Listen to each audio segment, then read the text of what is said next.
Gabay at patnubay. Palatuntunan nagbibigay inspirasyon, tatalakay sa iba-ibang pangyayari sa loob at labas ng ating bansa. Gagabay sa mga taong nangailangan ng patnubay sa kanilang mga suliranin sa buhay. At ngayon, narito ang inyong program host, ang Mindoriyong Midnight Boy, Kuyang Arnold Azeveda Namuko.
Habang mabigyan naman ang may 110 mga trabador sa barangay.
Alright, Luzon, Visayas at Mindanao. Kayo po ay nakikinig at nanonood dito sa KBS RMM News TV. Radyo na dyaryo pa. Sa ating palatuntunang gabay at patnubay. Dito sa Kasado Broadcasting Service. Ang responsabling mga mamamahayag. Anuman ang lahi at lingwahe mo, basta't kayo ay Pilipino, ito ang boses mo. Sa pangalan po ng ating station manager, Kuyang Alan Valenzuela Bordeos, ito naman po ang inyong abang lingkod, ang kuya ng lahat, ang Mindorinyong Midnight Boy, bagamat hindi naman ganong kagwapuan. Sigurado namang ito'y inyong maasahan. Ang inyong Kuyang Arnold Azeveda Namuko.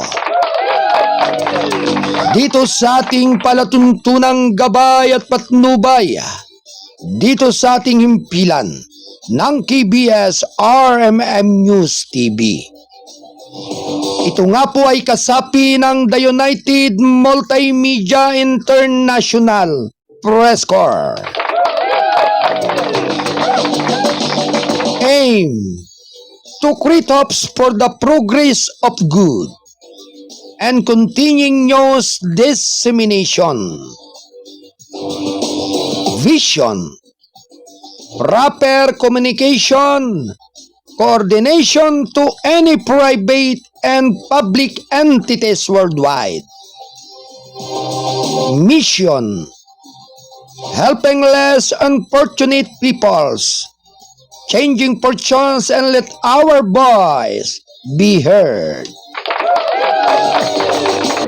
KBS Kasado Broadcasting Service, Deliver News, RMM responsabling mga mamamahayag at your service. Ang gabay at patnubay ay patuloy po ninyong maririnig at mapapanood dito sa ating himpilan ng KBS RMM News TV.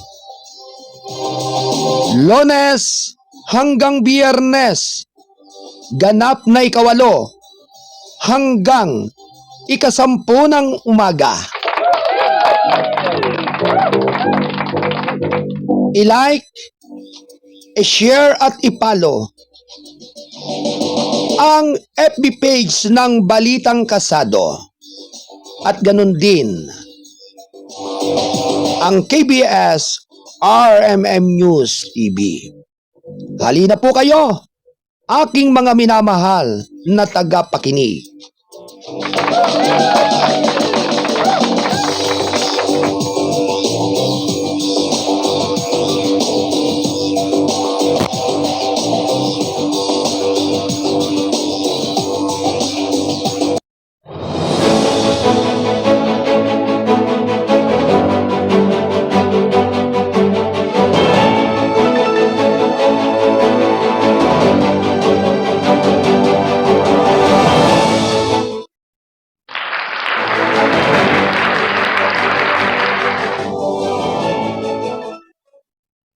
Ganap na alas 8:06 ng umaga, ito'y hatid ng KBS RMM News TV, radyo na dyaryo pa. Alright, magandang umaga po sa inyong lahat, mga kilo kong taga-subaybay. Ngayon po ay araw ng Huwebes. At syempre, 27 na po tayo ng buwan ng Pebrero, taong 2024. Kamusta na po kayo, mga kaminamal kong mga kababayan? Luzon, Visayas at Mindanao. Ganon din sa lahat ng ating mga kababayan sa iba't ibang dako ng mundo. Hanggang dyan sa naabot ng ating palatuntunang gabay at patnubay. Welcome ang lahat ng ating mga taga-subaybay at tagapakinig dito sa ating palatuntunan. At syempre sa lahat po ng ating mga kapulisan sa iba't ibang dako ng ating bansa. Luzon, Visayas at Mindanao, mapagpalang umaga po sa inyong lahat. Ganon din sa lahat ng ating mga kasundaluhan sa iba't ibang area ng ating buong bansa. At syempre ito po ay sa pangunguna po ng ating butihin ng Chief of Staff ng Armed Forces of the Philippines, Romeo Browner Jr. Magandang umaga sa iyong buting tanggapan, General Romeo Browner Jr. At syempre, ganun din po sa ating kay Major General Cirilo C. Balaor Jr. ng 2nd Infantry Division Jungle Fighter ng Philippine Army. Mapagpalang umaga po sa inyong lahat, sa lahat ng ating mga minamahal na mga kasundaluhan sa buong bansa. Magandang araw po, naway ang kalakasan ng inyong pangatawan ay laging sumainyo at naway ang kapayapaan at katahimikan ng ating bansay palagi mo po ninyong mapangalagaan. At syempre sa lahat po ng ating mga magigiting at pasisipag ng mga opisyalis ng ating kasundaluhan. Magandang umaga din po sa samahan ng 2ID First Corps. Sa pangunguna po ng ating butihing Pangulo nito, si Ate Pau de la Cruz Mujar. Ganun din sa ating mga kapulisan ng bansang Pilipinas, kay General Romel Francisco Merbel, ang Chief ng Philippine National Police. Magandang umaga po sa inyong butihing tanggapan. Ganun din sa ating spokesperson ng Philippine National Police, Brigadier General Jean Pajardo. Magandang umaga po kay Brigadier General Roger Quisada ng Regional Director ng Region 4B Mimaropa. At syempre sa lahat po ng kapulisan dyan sa Mimaropa, Ganon din sa kay General Paul Kenneth Y. Lucas ng ang Regional Director ng Region 4A Calabarzon. Likewise sa Chief ng Public Information Office R4A Calabarzon, kay Lieutenant Colonel Citadel Gawiran, at syempre sa ating butihing tanggapan ng ating Provincial Director ng Lalawigan ng Rizal, Colonel Felipe B. Maragon. At syempre sa lahat po ng kapulisan sa buong bansa, sa Mega Manila, sa Kabisayahan at sa Kamindanawan. Mapagpalang umaga po sa inyong lahat. At syempre binabati po natin ng magandang morning ang samahan ng Rizal Provincial Police Press Corps sa pangunguna ng ating Presidente Sergeant Major Donato Bellones. Yan. Vice President Kuyang Win Lawson. Secretary Ate Roderica Rivero. Ang Auditor Kuyang Alan Bordeos. Ang Treasurer Kuyang Jerry Acuno. At syempre sa lahat po ng mga Board of Directors ng Rizal Provincial Police Press Corps. Siyempre ito po ay kinabibilangan ni na Kuyang Bernie Gamba, Ate Pau de la Cruz, Ate Aida Tagicana, Ate Vicky Custodio, Kuyang Arman Patulot, Ate Cora Biernes. Ganon din si Kuyang Ricardo Eslita, Kuyang Dan Torbeles, at si Kuyang Mike Francesco. Yan. At syempre, ang bilang tumatayo po ng bilang Chairman of the Board, ang inyong abang lingkod, ang inyong Kuyang Arnold Acebeda Namuco. Mapagpalang umaga po sa inyong lahat at ganoon din po sa ating taga-studio 2 mula sa kinaroroonan ni Kuyang Alan Valenzuela Bordeos bilang bilang CEO, President, Publisher at Station Manager ng TBS, RMM News TV, Radyo na Diaryo pa. At syempre ganoon din po sa ating taga-studio 3 mula sa bulwagan ng balitaan ni Kuyang Wayne Lawson. At hindi lamang po yan, maging sa ating Studio 4 dyan sa Sanbales, sa kinaroroonan ni Kuyang Paul Aludo. Mapagpalang araw nga po ngayong araw ng Huwebes sa lahat ng ating mga tagapakinig at taga-subaybay sa mga mahalagang mga balita at information dito sa ating himpilan ng KBS RMM News TV, Radyo na Diaryo na, dito sa ating palatuntunang gabay at patnubay. Samahan po ninyo inyong abang lingkod sa loob ng 2 oras ang ating pagtatanghal. Ang Mindorinyong Midnight Boy, bagamat hindi naman talaga gaanong kagwapuhan. Sigurado namang ito inyong maasahan. Welcome po sa lahat ng ating mga taga-subaybay. Alright, narito ang ating mga pangunahing mga balita. Round 1. Lady, go!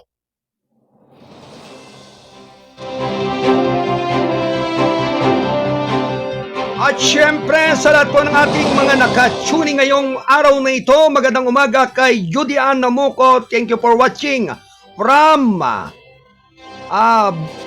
Baco Oriental, Mindoro, sa ating Kasado Patroller Patrol 47, Kuyang Dan Torbeles. Likewise, ganun din po sa kay Kuyang Lando Luto. Yan. Magandang umaga po kay Kuyang Chudi Soyman Jr., ating Kasado Patrol 47. Magandang umaga po. Siyempre, ganun din po sa taga Perlas ng Silangan.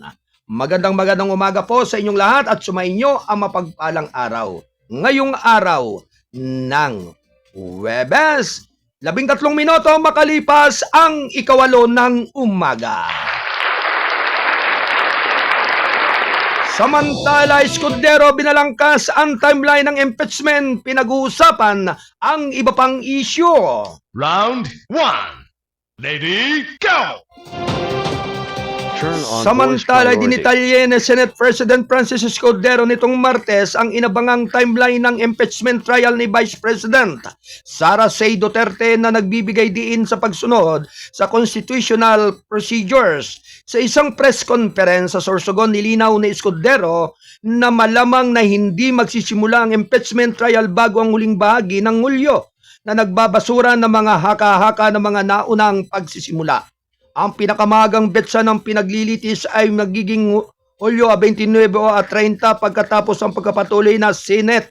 Kasunod na ng State of the Nation Address ni Pangulong Ferdinand R. Marcos Jr. sa Hulyo 28. Sabi niya, paliwanag ni Escudero, bagamat inihain ang impeachment complaint bago ipagpaliban ang Kongreso, noong February 5 hindi maaaring magsimula ang proceedings hanggat hindi muling nag-convene ng mga mambabatas ng June 2. Ang proseso ng pre-trial kabilang na ang summons, issuance, pleadings, exchange ay malamang na umabot hanggang Hunyo 30.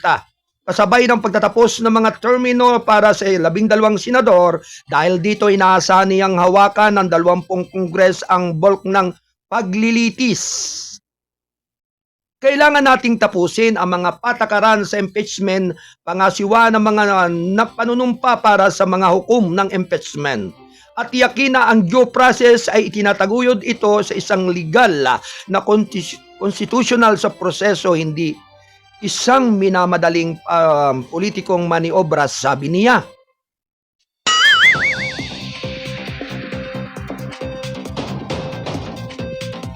Samantala, itinanggi naman ni Escudero ang mga haka-haka na maaaring siyang maging vice-presidente kung matanggal si Duterte, na nilinaw ng kailangang mag-nominee ng ang Pangulo ng kapalit mula sa Kongreso. Napapailalim sa pag-aproba. Maling akala na ang Senate President ang susunod na pila. Ang Pangulo ang pumili ng kapalit na kailangang kumpirmahin ng dalawang kapulungan ng Kongreso, sabi niya. Ibinasura rin niya ang mga haka-haka tungkol sa kanyang 2028 political ambitions. Wala akong interes na tumakbo bilang vice-presidente o pangulo. Halos 30 taon na ako sa politika, mas gusto ko pang umatras at hayaan na lang ang ibang manguna, ang sabi niya. Pinaliit din ni Escudero ang mga alalahanin na maaaring destabilize ng national security and impeachment ni Duterte, na binigyang diin na ang proseso ay constitutional check sa mga public officials. Kung isinusente siya, wala siyang dapat ikatakot. Ginawa lang ng Senado at Kamara de Representantes ang kanilang trabaho, tiniyak ang pananagutan. Ang sabi niya ay binasura rin niya ang mga akusasyon na ang impluensya ng dayuhan lalo na mula sa Estados Unidos ay nasa likod ng kasong impeachment, na nagsasabing walang kapanipaniwala na katibayan na sumusuporta sa gayong mga pag-angkin. Samantala, muling pinagtibay na Escudero ang pagbabawal ng administrasyon ng Philippine Offshore Gaming Operators kasunod ng mga alalahanin ng mga illegal na aktibidad at panganib sa pambansang seguridad. Gayunpaman, binigyan din niya na ang Philippine Island Gaming Operations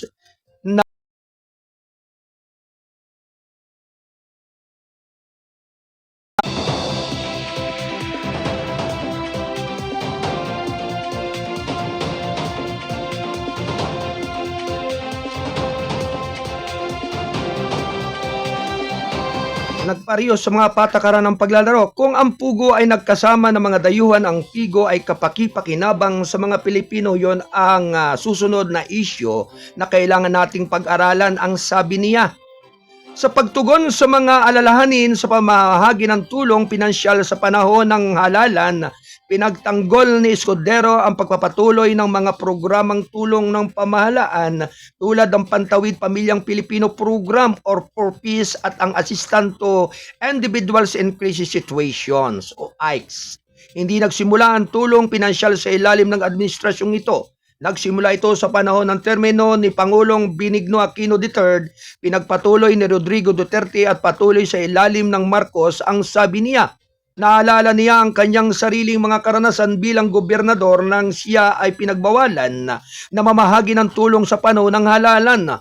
Mula noon ay binago na ng Commission on Elections ang kanilang mga patakaran na pagpapahintulot sa pamahagi ng tulong maliban sa panahong 10 araw ng election ban.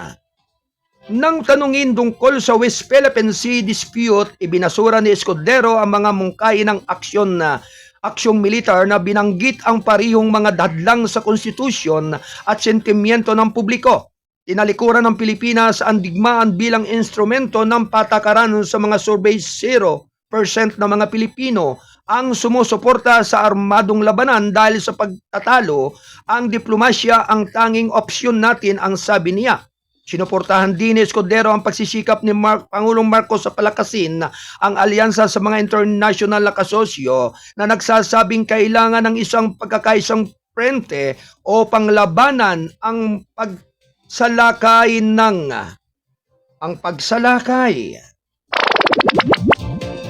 19 na minuto makalipas ang 8 ng umaga.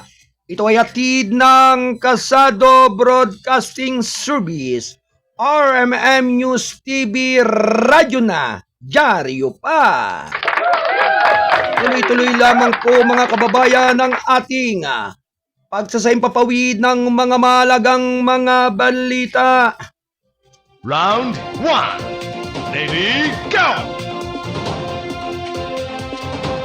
Samantala mga kababayan, tiyangko nakitang Senate slot ng admin nagpili ng app momentum. Round 1. Ready, go! Ang Senate slot na suportado ng Administrasyong Marcos, ang Alyansa para sa Bagong Pilipinas, ay nakikitang dumanas ng pag-unlad ng suporta ng publiko.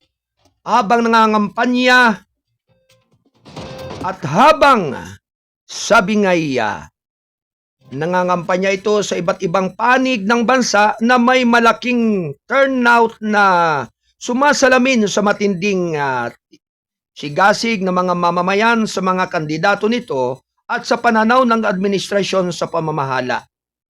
Itinampok ni Nabota City Representative Tubi Tiangco, campaign manager ng alyansa, ang napakaraming pagtanggap ng lahat na mga campaign staff nito kamakailan sa mga pangunahing rehiyon kabilang na ang Lawag City, Ilocos Norte, lungsod ng Iloilo, Carmen, Davao del Norte, lungsod ng Pasay, Metro Manila, lungsod ng Dumaguete, Negros Oriental at Victoria City sa lalawigan ng Negros Occidental.